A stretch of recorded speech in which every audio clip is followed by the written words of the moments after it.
Assalamu alaikum wa rahmatullahi ta'ala wa barakatuhu. Barkamu da yau, barkamu da sake saduwa da ku a daidai wannan lokaci. To fa, a yau na san da cewa wasu da yawa za su yi matuƙar mamaki da jin wannan wa'azi da wannan babban malami iyo wa'annan manya-manyan jarumai ko mu ce mawaƙa.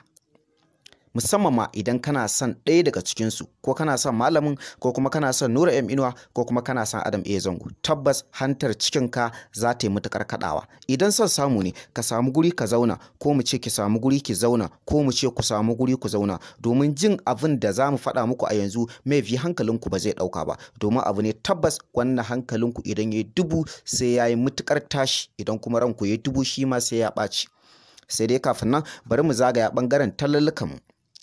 Ina waɗanda suke matuƙar buƙatar harkar YouTube channel kamar yaran mawaƙa waɗanda suke son waƙoƙinsu su yi suna a faɗin duniya, waɗanda suke so su dinga sa waƙoƙinsu a social media kamar YouTube channel domin a san waƙoƙinsu kuma su ma a dinga gayyatar su kuma a san su kamar yadda aka san ƙananan mawaƙa, ko in ce kamar yadda aka san manya-manyan mawaƙa.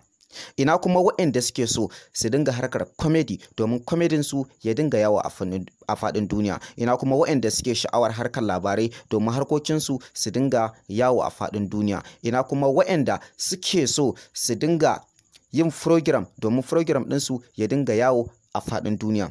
Ku sani cewa idan ma mutum yana buƙatar YouTube ɗin da aka tara subscribers a cikinsa, nan ma mutum zai iya mana magana. Idan sabo kake so za ka iya mana magana, sannan bugu da ƙari idan wanda aka buɗe kake so nan ma za ka iya mana magana. Za ku iya ɗaukar wannan namba tamu, za ku iya kiran mu kai tsaye, ko ku turo mana da text message, ko kuma ku yi mana magana ta WhatsApp.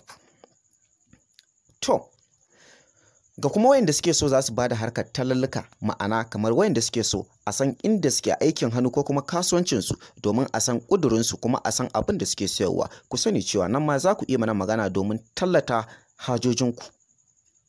Bari mu dawo ainihin abin da ya zaunar da mu dangane da wannan babban malami da kuma waɗannan manya-manyan mawaƙa ko mu ce jarumai, wato Nura M Inuwa, Adam A Zango. Akwai maganganu a kwanakin baya ko mu ce a kwanan nan da suka dinga yawo a yanzu kuma a wannan lokaci, wanda wasu da yawa suke ta cece ku ce, inda wasu da yawa suke hada Nura M Inuwa da wannan babban malami, wasu kuma da yawa suke hada A Zango da Nura M Inuwa, wasu da yawa suke hada wannan malami da Adam A Zango.